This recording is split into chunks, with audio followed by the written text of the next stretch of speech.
All right, so thanks for being here today. Really appreciate you coming out. We are looking forward to getting the season started Friday night in the woodshed. Really appreciate our fans, our students. Guys are preparing hard. We had a Tuesday type practice today, so we're well into our preparation for Western. So with that, I'll open it up for questions.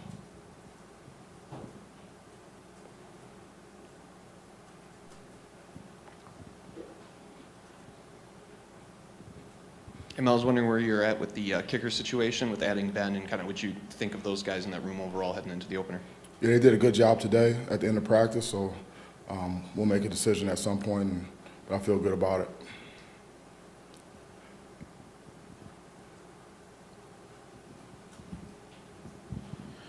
it. You know, you guys had you said you were going to do kind of a little walkthrough on Friday. Did you end up doing that kind of like a mock game sort of environment? And what do the guys get from that when they haven't been out there maybe for a year to try and replicate everything in their mind again? Yeah, we had a fast Friday type practice, so we did go fast, and then we shifted to the mock game. It was just basically going through our kind of our routine, when we get to the stadium, and then how we go out for warm-ups, and how do we flex, and where we go in our position groups for pregame warm-up and things like that. How we handle like the one-on-one, the 7-on-7, the team periods pregame, and then how we come out of the tunnel, and then we did some scenarios, some situational things, just talking through offense, defense, and special teams. How we come out for halftime and things like that. Hey Mel, I know we've joked about it with Peyton a little bit, but is there anything to that about him sort of being able to help you guys a little bit, just with a first-year coordinator, obviously his dad? Is that something where him and Scotty sit down in the summer and have lunch or something, or is he helping you guys out in defensive meetings, or defensive meetings or anything like that this week at all? No. Mel, I'm just obviously this is now the third year. I feel like every year there's a little different kind of feeling. The first year was obviously a little bit different. And going into the second year, no one really knew much, but now the expectations feel like they've been ramped up so much after the way last year went. Do you sense a different feel from these guys? Like there's, you know what I mean? There's not an unknown. Now they know, hey, we've gotten to this point, and now we expect to be at a certain point. Do you sense that from them going into from our players? Yeah. Well, I mean, it's the expectations from the outside have really ramped up, so to speak.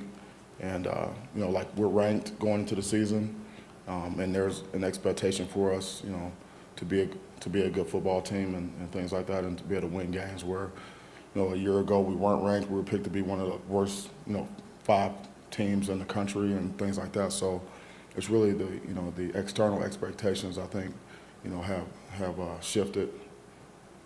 But you would see that really affect the guys that much based on what those external expectations are? Well, it's really, we have standards, and we have, expectations for ourselves, and they're high, and that hasn't changed. Now that you're heading into game week, where do you see the biggest growth from Peyton? Really leadership. Really not just leading by example, but being more vocal with his teammates, not just on the offense, but the defense as well. He's really grown in that regard, and I'm really proud of him. Wondering the importance of winning at home. I mean, yesterday, I think you guys put on your Twitter page something along the lines of how you guys didn't lose a game last year in the woodshed. And so how much emphasis you're putting on that this week as you head into this game against Western? Yeah, winning at home is important. We appreciate our fans. Our home, the woodshed should be an advantage for us, and it is. And it's important that we play well at home. And so we were undefeated at home a year ago. That was a goal of ours, to protect our home.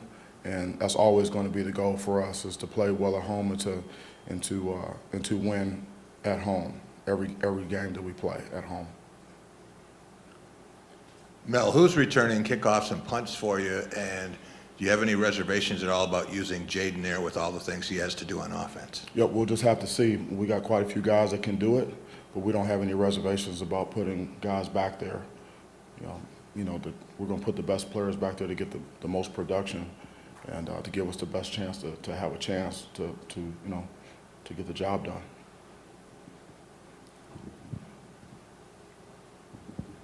After last year, you came in with a lot of different changes, a lot of different, I guess, players, things that people from the outside didn't see. What did you learn from that? Do you have to go into a game one in particular, kind of keeping things quiet and keeping things close to the vest for changes you make, for whatever other reason there might be injuries or growth? I mean, do you consciously think about that this week? I'm not letting too much out. Well, I mean, we don't want to help our opponents, and I try to answer the question as best that I can, but I'm always going to do what's best for the green and white.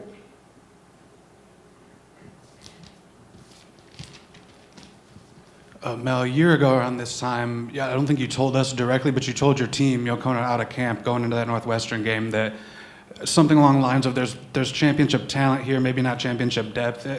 More of the story, it seemed like you sort of had a very strong feel for what that team was, and then we saw what happened. I'm just wondering, a year later, coming out of camp, going into game one, do you have a good grasp of maybe what this team is all about or what their capabilities are and whatnot, similar to that a year ago? Yeah, right now we're just focused on stacking days.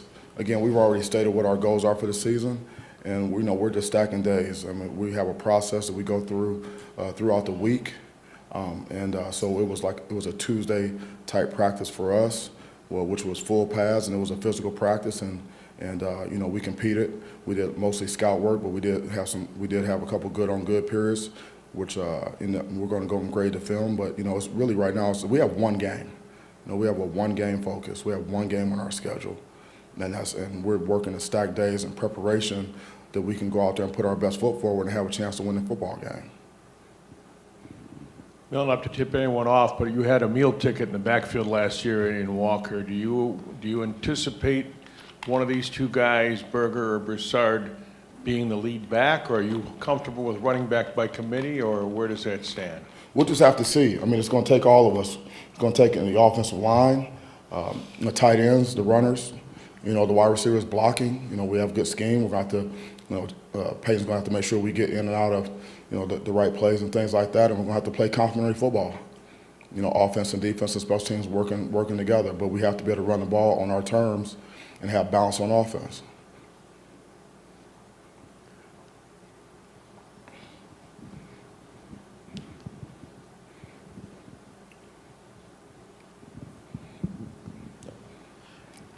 Kind of back to what I was asking a little bit about, when it comes to a week one game plan, when there is, and not just from you, but obviously Western has a new coordinator and there are things that aren't there. How do you as a coach approach that? When you kind of alluded to it a little bit last week that it's a rules game, but when you get into game week, what does that rules game mean?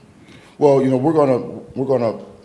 have to practice some plays, that we think they may run or that they have shown, and you got a couple of different programs that we've been studying, and so we have to pick and choose which plays we're going to run and things like that will maybe resemble what we might see in the game, but we don't know for sure what we're going to see. Do you do a lot of scouting on North Central? I mean, do you have to do that?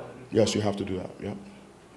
You have to do that, and then Western and you have to go back years, things like that to try to get the best picture, and then you have to decide to here are the plays we're going to present to the players, to run in practice with our scout teams and things like that.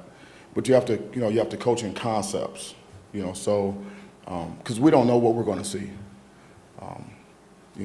from them, for sure. We don't know. We're going to have to be able to adjust, and adapt during the game and do a really good job, identifying what we're seeing, have really good communication on the staff, from the box, and then communicate with the players and be able to make adjustments,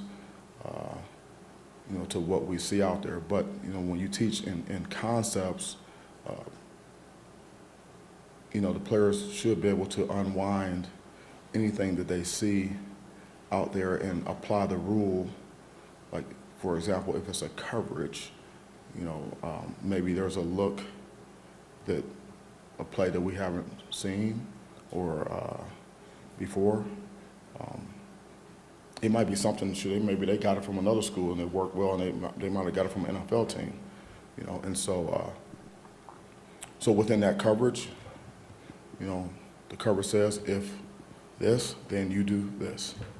You know, I mean, there's 5 eligibles out there and things like that. You got 2x2, 3x1, you know, empty, you know, 2 back, you know, 1 back, you know, all those deals. So I mean, so those plays fit into some type of category, and then you apply the rule that you have for that coverage or that front or that blitz, that pressure.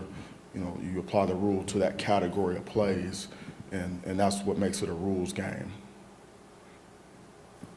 Mel, how would you best describe the build-up to this week and to Friday in terms of the energy in the building right now and conversations that players might be having? I mean, we know the goals, you've stated the goals, but just maybe some more little things that people are talking about inside the building right now. Inside the building, yeah. So that's a great question. So we're building our fight every day, you know.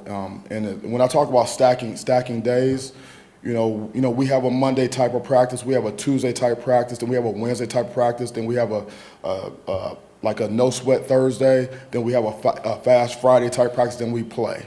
You know, so you know, every day there's a different point of emphasis. Maybe you're going first and second down, and then you move into maybe the third down, or, you know, red zone, short yardage, you know, by day, and then you try to put it all together, you know, at the end. And so, you know, there's guys watching extra film, like on their own. They're watching it with each other, being very intentional with the focus on what are they studying, and maybe they're studying the players, the opponents, like mannerisms, and, you know, really studying in great detail. And so the players are talking about that amongst themselves, you know. And so and I mean, like, so, you know, holding each other accountable is a big deal, like during the week in preparation, like, you know, making sure everyone's doing what they're supposed to do in preparation for the game. You know, you hold yourself accountable, you hold your teammates accountable, you know, and making sure that, you know, we're keeping the train on the tracks and we're staying focused on the task at hand. Like, we have one game. So you got, you know, older guys, more veteran guys who get it and understand, hey, listen, we've got one game. You know, we're playing at home. It's the first game. It's the first game of the season. But listen, it's Tuesday, so we got to focus on Tuesday. You know, be where your feet are. You know, we're not going to look too far ahead. I mean, we know when the game is. We know the date, the kickoff time, so we know that. But what do we have to get done today? And that includes rest and recovery. I mean, that you know, includes like nutrition, treatment, you know, film study, things like that. You know, and guys, you know, keeping each other focused on the task at hand, and that's really what we're talking about. I mean, school starts tomorrow, and so, you know, we're going to have, you know, a higher level of focus, because that's another variable, and you always want to eliminate distractions. But we practice in the morning, so, you know, we should be able to, you know, mitigate some of those distractions with that. But it's, you know, it's a collective effort. You know, everyone has a role to play in preparation. You know, you got the scout team guys, you know, you got the first and second team, you got guys that are going back and forth, and so, you know, whatever that role is, you got to do your job in practice. If you're on the scout team, you got to give us a great look. You know, if you're on the first and second team, you know, make sure you study the opponent, make sure the scout team is giving you the right look. You know, if the guy's not running the route properly, you got to tell the guy that's not how they run it. That's not what they've seen that's not what they've shown on tape. You got to run it like this. You know, so it's this intensity of the preparation is really what the key to the deal is. Everything else is just noise. You know, for us, everything else is just noise. It's you know, again, we appreciate our fans. We appreciate our student section. We like, you know, obviously guys are looking forward to playing because we've been practicing against each other this whole time, you know, but we can't get ahead of ourselves because we have to be ready to play a great football game, 60 minutes, you know, one play at a time, 6 seconds of play, and staying neutral and always playing the next play. Playing the next play, and we have to practice that way. So everything we're talking about in the building are those things. we're not talking about anything else because there's nothing else. There's nothing else that we can control. Only thing we can control is our behavior. You know, how we behave, our actions on a day-to-day basis, which are a result of the choices and decisions that we make, and those things create the outcomes.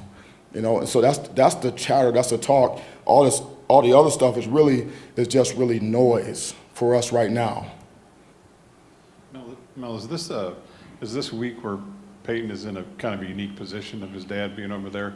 Is it a challenge for him at all, or is he the kind of guy that's been around enough and is focused enough where maybe that doesn't affect him at all this week, do you think? I talked to him about it yesterday. We had a long talk about it and other things. And so, you know, I don't think he's been in this situation before. So, you know, he says that it's not a distraction for him, you know. And so, but I mean, it's a human performance business, you know, so that's his dad, right? So, you know, so we have to, you know, address it, you know, and talk about it, and then, you know, how are we going to handle it? You know, and we talk about that in detail. We're going to continue to talk about that just like we would anything else, you know, because and I believe, you know, discipline is 85% anticipation. You know, and discipline is doing what you're supposed to do, when you're supposed to do it, the way you're supposed to do it, and understand why it's important to do it that way. So for him to have a disciplined football game and to prepare with discipline, you know, we have to anticipate these things and say, okay, well, here are some of the scenarios, here are some situations, here are some of the feelings that you might have, like, so how are we going to handle those things? Okay, and what's our process for that, and how are we going to think, mental conditioning? So we address that, and we're addressing other things with guys as well. You know, there's some guys, it's their first game, you know, in the woodshed. You know, so we need to address that. And Mel, right over here. I was wondering, you know, you're, 20 practices or so into the fall, what you thought, or what you've seen from the offensive line, particularly the younger guys that, you know, haven't played in the game, and they're obviously going to have to be part of the mix this year. Yeah, so, I mean, Coach Cap is relentlessly and ruthlessly coaching those guys. You know, so I see improvement from those guys. I see them developing, you know, and being able to play with the conditioning that we need to have as a base, so we can you know, compete hard and for 60 minutes. You know, and you know what to do and play with the edge that we need. You know, and strain. You know, move people in the run game. You know, sustain. You know, and get the job done in the pass game and play hard. You know, so I see guys, you know, developing and being coached really hard and with, you know, very high standards. And, you know, for our whole program, you know, we talk about it all the time. I mean, it's standards over feelings. You know, standard over feelings, and like, you know, it's so when we're in the meeting room, when we're on the field, you know, it doesn't matter who it is. There's a standard of performance.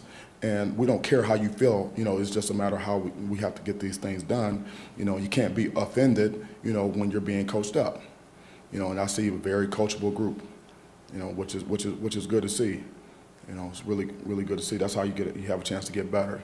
Give us a chance to, you know, to reach our full potential, you know, out there. But I mean, hey, we're expecting, like I told these guys today, I said, listen, and we told them yesterday, look, we are going to, whatever we've seen on film from these guys, like we're watching the film, and whatever we've seen, like from their personnel, their film, they're going to be better than that. They're going to be way better than that. They're going to be more intense than that. You know, they're going to be stronger than that. They're going to be faster than that. You know, they're going to be more physical than that. So, you know, that's our focus, is like, you know, so you know, we're expecting, we have to play our fannies off. That's our preparation, that's our mindset to go out there, and so we're like practicing, you know, we're not really thinking about all this other stuff, you know, and so like with the offensive line, like we're trying to get their pads down lower, you know, and move people more and be more physical and finish more plays and strain more and run and chase the ball and play through the echo of the whistle. You know, that's what we're working to get out of those guys. Because if you can do that in practice, then we can get it. We can do it in the game. We're trying to make our practices harder than what we anticipate the game's going to be, which is that's a high bar, that's a high standard. You know, so you know, we're really in the we're hunkered down in there, and you know, we're in the weeds. right now. With the growth, here, we've heard about the growth of Peyton Thorne. As a head coach, how reassuring is it to have a guy like that, a leader like that, back, just with the experience that he does have already? You know what, you can't win if you don't have a good quarterback. And so, we're very fortunate to have him and have him back and have him as our leader. And he's grown tremendously, and he's grown into the role of a leader, and he's developed as a good player. And so that's what you need. Your quarterback has to be your number one competitor. Bar none. I mean, it can't be any discrepancy about that. And so he is that. There's no one that's going to outcompete him. And he cares. And he's leading, not just, leading by example is not really leading. That's just the cost of admission. That's just doing your job. But, he actually has influence, over his teammates. And I trust him, and the coaches do. So, I mean, to have a guy like that to be your leader and it is a good thing. It's a very good thing. And if you don't have a guy like that, it makes it hard to even win any game, anytime. Hey, Mel, over to your left. Two-parter, I guess. In terms of game day operation, any changes this year for you and with the coaches in terms of? For me? In terms of who's upstairs, who's on the sideline, things like that? Yeah, we'll have to see about that. I mean, we have a process, and there's rules about who can be on the headsets and who can be up, who can be down, and all that stuff. So, but there's nothing. I mean, there's no real news there. And then you talked about continuity of the staff and the importance of that earlier in camp and speed of trust, et cetera. I'm wondering, where do you think that hopefully in your mind shows up on the field when the lights come on? Well, it's important that the players don't see anything different from us than they see every day in practice. How do you think it helps to have that continuity? Well, I mean, well, just from an operation standpoint, guys know what their role is on game day, and what the expectations are, in terms of the communication and our demeanor and our behavior, pre-game, halftime, during the game, on the sideline, you know, how we coach our players, you know, how we make adjustments, you know, when are you allowed to talk and when are you not, like you can't have chaos on the headsets. You can't have, you know, a guy that thinks he's Brent Musburger and he's going to commentate the game, you know, while the game's being played and the coordinator can't make the call and can't get the down and distance, can't get the hash, can't get the personnel because this guy, you know, he's out of his mind, you know, watching the game. We've all had some. We've all had some. We've all had our Brent Musburger moments, you know. I mean, you know, stuff happens and guys are like, oh my God, look, he's wide open. You know, we don't need that right now. Give us the down and distance, give us the hash, give us the personnel so we can make the call. Next play, you know. Were you guilty of that too at times? Never. Calm, cool, and collected, just like I am in the press conferences. Well, Mel, man, I feel like it's hard to follow this up, but I wanted to ask, you know, a little bit about your relationship, you know, with Scotty Hazelton. I know, you know, he came in here 2.5 years ago, real kind of odd circumstances in terms of he was the last member of your staff that you hired at the time, and I know you guys had never worked together before. So what has it been like these last 2.5 years getting to know him and work with him? Yep, it's always good to hear that southern drawl a little bit. Well, thank you. Tom Izzo had to comment on it too, so I just feel like all the coaches need to denote it at some point. No doubt. Scotty's a great football coach, and he's a great man, and he's a good staff guy. You know, he's a good colleague. He's a good teammate.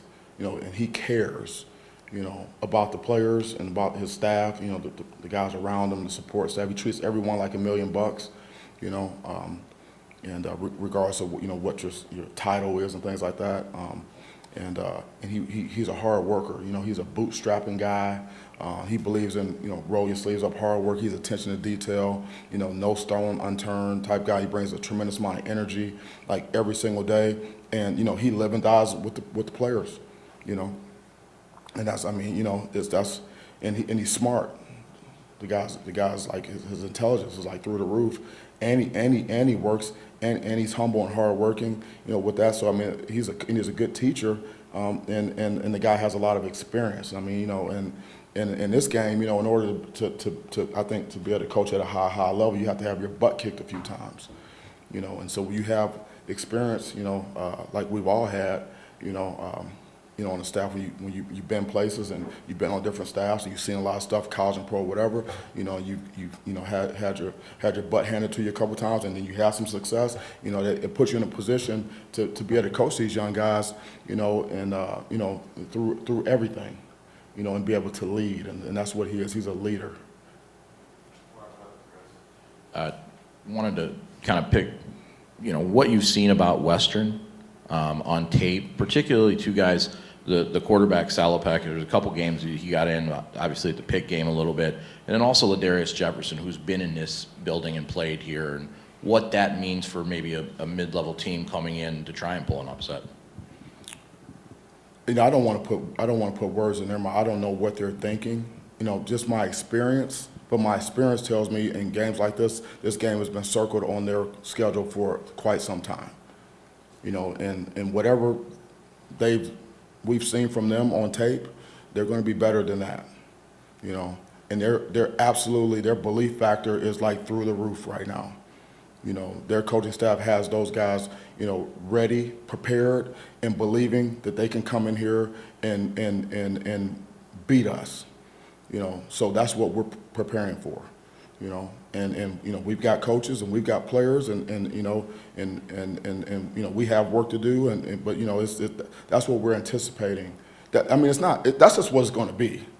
So we know that, and that's why we have to stay focused on what we got to get done today. We can't be thinking about Friday night right now on a Tuesday and say, but it's a Monday, but this is a Tuesday for us, right? But we know, and that's why we have to continue to build our fight, so that we can start fast and so that we can play relentless, Michigan State football for 60 minutes, in the game, play in and play out, 6 seconds of play. Thank you so much. Thanks for coming out. We'll see you next time. Really appreciate you. Thank you.